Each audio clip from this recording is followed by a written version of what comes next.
Olá, está no ar mais uma edição do Fala Vereadora, o programa que mostra o trabalho dos parlamentares e a atuação do Legislativo em benefício de Uberlândia. Na edição de hoje, a nossa convidada é a vereadora delegada Lia Valec, do União Brasil. Vereadora, seja muito bem-vinda.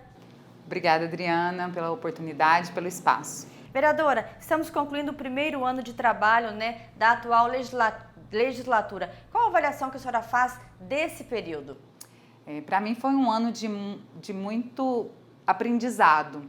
Foi um ano desafiador e transformador ao mesmo tempo, principalmente eu, que não imaginava estar na política.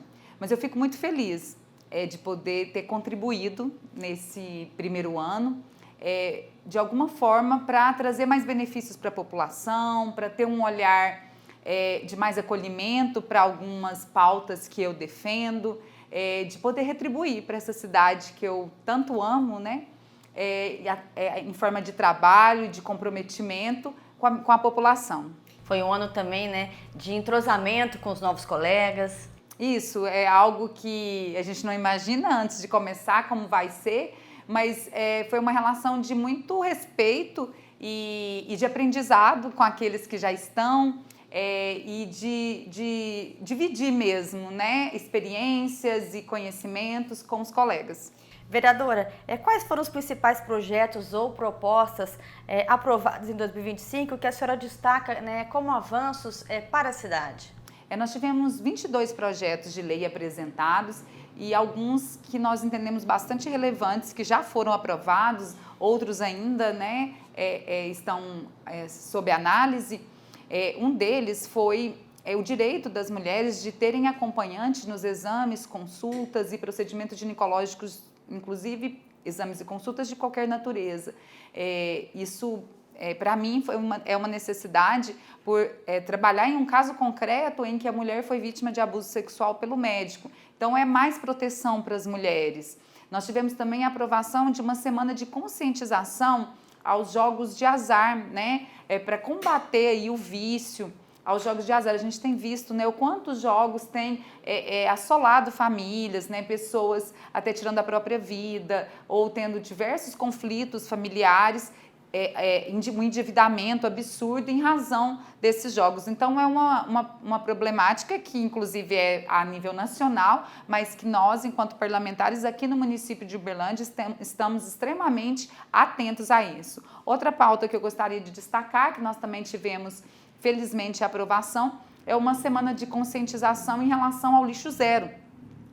Nós sabemos o quanto o lixo, a degradação ambiental tem impactado nas nossas vidas. Todo mundo está aí todo dia reclamando do calor exagerado, mas isso é reflexo de uma destruição do meio ambiente que vem acontecendo gradativamente. Então, a gente precisa trazer essa consciência e nós estamos aí preocupados com as pautas que são do interesse da nossa população. No combate à violência contra a mulher, na conscientização em relação ao abuso sexual infantil de crianças e adolescentes. Nós temos propostas de lei, inclusive nesse sentido, de trazer ali uma formação para os profissionais da área de educação que lidam com crianças, no sentido de que eles estejam preparados para a chamada escuta especializada, porque essas denúncias chegam nas escolas. Então, assim, foi um ano de muito trabalho, em que a gente, ouvindo a população, vendo os anseios, entendendo a realidade, nós trabalhamos na apresentação desses projetos de lei e, inclusive, indicativos para o prefeito com o objetivo de melhorar a vida do nosso povo. Inclusive, que ações ou iniciativas do seu gabinete resultaram em melhorias concretas para alguma comunidade, algum bairro ou serviço público neste primeiro ano de mandato? Nós tivemos inúmeros requerimentos realizados. Nós estamos fazendo os levantamentos, mas são mais de 1.300 requerimentos junto à prefeitura apresentados para atender as demandas da população. Então, assim, foram reformas, ontem mesmo, eu citei recentemente, né, foi citado no plenário, a reforma de uma praça, dos equipamentos da Academia ao Ar Livre, da Praça do Bairro Alvorada. Nós tivemos demandas de trânsito, né, que são apresentadas pela população atendida. E nós tivemos eventos que o nosso gabinete mesmo realizou. Para nós é uma grande preocupação o combate à violência doméstica e familiar contra a mulher, e nós fizemos inúmeras ações de conscientização nesse sentido. Fomos para as ruas panfletar, fizemos um trabalho que a gente chamou de violentômetro, que é a colagem de um cartaz nos banheiros de bares, restaurantes, lanchonetes, onde tem atendimento ao público, para que as mulheres possam conscientizar em relação ao ciclo da violência, né, e como essa violência se escala, né, de uma violência menos grave até para a violência mais brutal, que é o feminicídio.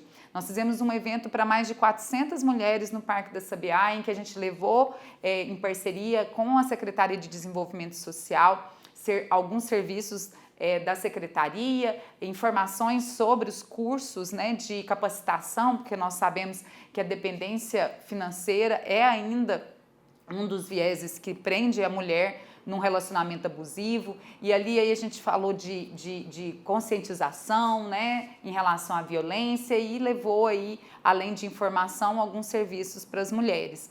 Então, assim, o nosso gabinete, todos os meses, né, fez ações pensadas, inúmeras palestras, que é a informação que chega, né, nas empresas. Nós tivemos aí diversas empresas convidando para que o CIPAT contivesse, né, a nossa palestra para conscientizar em relação à violência contra a mulher. Então, para nós foi um ano muito produtivo. Quando a senhora fala em violência contra a mulher, são vários níveis?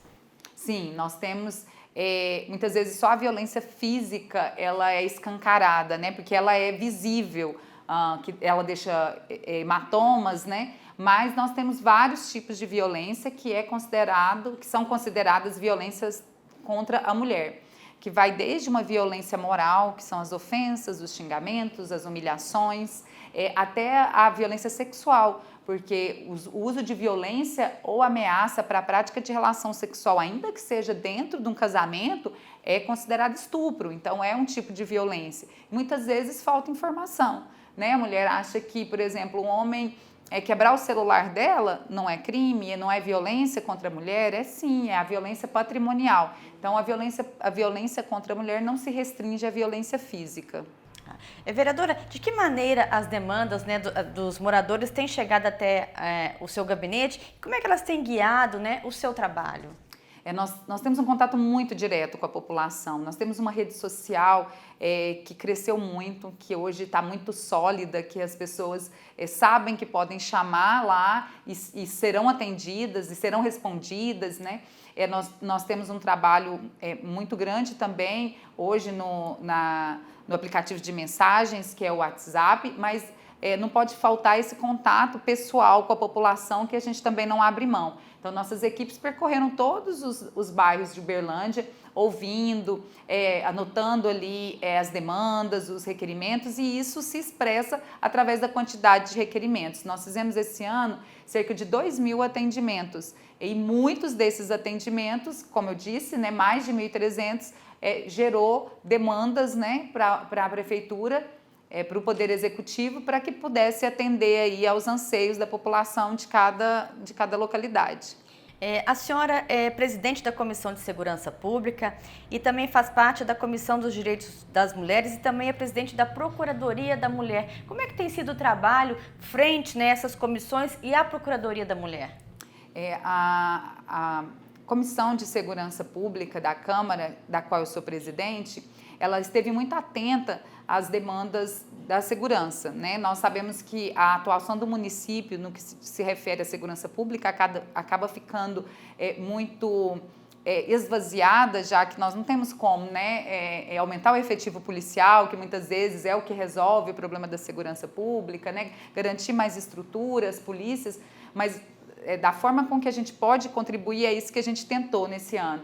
Nós fizemos uma audiência pública para ouvir a população em relação aumento da criminalidade, e foi uma das audiências em que a gente mais teve presença da população que veio participar, o que mostra, né, que realmente a segurança pública talvez seja o primeiro anseio, né, mais segurança seja o primeiro anseio da população. Nós tivemos reuniões com o comando da Polícia Militar no sentido de entender como que a gente poderia contribuir enquanto legislativo para combater, por exemplo, um dos pontos que nós tratamos, o furto de fios elétricos.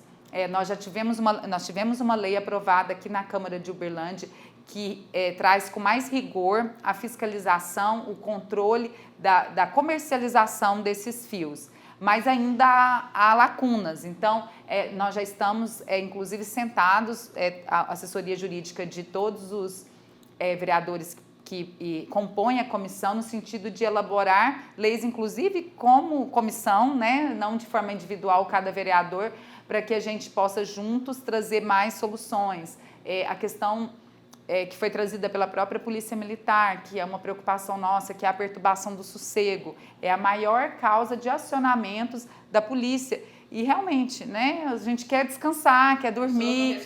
E aí a gente, né, nós inclusive convidamos a secretaria, que é responsável pela fiscalização, para que viesse junto conosco somar no sentido de quais as alterações a lei precisa para ser mais rigorosa, né, para ser eficaz em relação a esse combate da perturbação. Enquanto membro da Comissão do Direito das Mulheres, nós também estamos evoluindo na criação de algo que precisa ser regulamentada, que é o Conselho Municipal, né, da Mulher, aqui em Uberlândia, que a lei está desatualizada. Então nós fizemos diversas reuniões enquanto comissão junto com a Secretaria de Desenvolvimento, com a sociedade civil, para poder criar uma lei atualizada, para que no futuro a gente possa ter um fundo, né, da mulher, que ela receba recursos e a gente possa, né, empregar em ações aí para garantir políticas públicas realmente eficientes para as mulheres. E enquanto procuradora, né, eu estou à frente da Procuradoria da Mulher, nós gostaríamos de ter mais avanços, mas a gente ainda esbarra em alguns pontos, que é a falta de espaço físico para que a Procuradoria possa ter uma sede para receber essas mulheres. Nós fizemos alguns atendimentos de orientação, nós planejamos para esse ano, aí acabou que agora o tempo foi curto, para que a gente tivesse a presença da secretária de Desenvolvimento Social do Estado, né, para ela trazer aqui quais os serviços, né, que o Estado tem feito aí em prol das mulheres, isso trazendo de informação para a nossa Procuradoria, assim como as procuradorias talvez dos outros municípios aqui em torno. Então, ainda foi um ano que a gente caminhou timidamente. Eu gostaria muito de ter conseguido, né, realizar ações mais efetivas, mas a gente espera que, como foi um ano de aprendizado, que para o ano seguinte a Procuradoria realmente tenha ações mais efetivas. Vereadora, a senhora usou a tribuna hoje para poder falar que o Canal 180 está completando 20 anos em 2025. Queria que a senhora falasse um pouco sobre esse canal, a importância. Esse canal é muito importante, ele é um canal de denúncia, mas eu nem destaco a denúncia. A denúncia, infelizmente, nem sempre ela consegue ter o respaldo necessário, porque muitas vezes essas mulheres não têm a consciência ou estão ali ainda num momento de autonomia para sair de um relacionamento abusivo. Então, às vezes, a denúncia feita por outra pessoa não vai conseguir auxiliar realmente para que ela possa sair desse relacionamento. Mas eu destaco a outra vertente desse canal, que é a da informação. Então, ele funciona 24 horas por dia. Tem um canal no WhatsApp, tem o 180, para que as mulheres possam, lá elas vão ter informações sobre o que é violência, onde procurar dentro do seu município, o que é uma medida protetiva, quando cabe uma medida protetiva. Então, a nossa população precisa de informação. E o 180 completa 20 anos com 16 milhões de atendimentos. Então, realmente é um avanço, né, para as mulheres do Brasil terem um canal de comunicação para combater ainda mais a violência. Vereadora, olhando para 2026, quais são as suas principais expectativas e prioridades para o próximo ano do mandato? E já existe algum projeto ou iniciativa que a senhora já pretende colocar em prática? Nós esperamos que 2026 consiga, né, ser ainda mais produtivo, que haja ainda mais crescimento. Nossa busca, né, é realmente de que a gente tenha cada vez mais políticas públicas que possam ser eficientes, principalmente nas causas em que eu defendo assim, com tanto carinho, mas ao mesmo tempo, né, com tanta garra e dedicação, que é o combate à violência contra a mulher, que é a violência contra crianças e adolescentes, né? Nós também defendemos aí a pauta do respeito ao meio ambiente, da proteção dos animais. Então a gente deseja, né, que 2026 seja ainda mais produtivo, né, nesse sentido de que a gente possa evoluir ainda mais e contribuir com a população, que o nosso gabinete, né, supere aí a quantidade de atendimentos realizados nesse ano, apesar da gente ter fechado o ano aí com uma marca muito satisfatória de que a população está sendo ouvida pelos diversos lugares em que eu andei, né, que eu visitei inúmeros bairros da cidade, estive em vários eventos realizados, inclusive pela prefeitura, que é uma forma da gente estar junto da população. A gente recebeu o carinho da população, o reconhecimento desse trabalho, né? Não só ouviu demandas, mas também recebeu aí. Então eu espero que a gente se orgulhe ainda mais em 2026 do trabalho realizado. Nós vamos estar firmes nesse propósito de trabalhar cada vez melhor e de forma mais eficiente para a população. Vereadora, muito obrigada pela sua presença e por compartilhar conosco, né, um pouco do seu trabalho que a senhora desenvolve aqui no Poder Legislativo. Eu é quem agradeço. Muito obrigada, um feliz 2026 para a senhora. Para vocês também, boas festas. Muito obrigada. E o programa Fala Vereadora de hoje fica por aqui, mas você também pode acompanhar mais informações nas nossas redes sociais e também pelo nosso canal no YouTube. Até a próxima edição.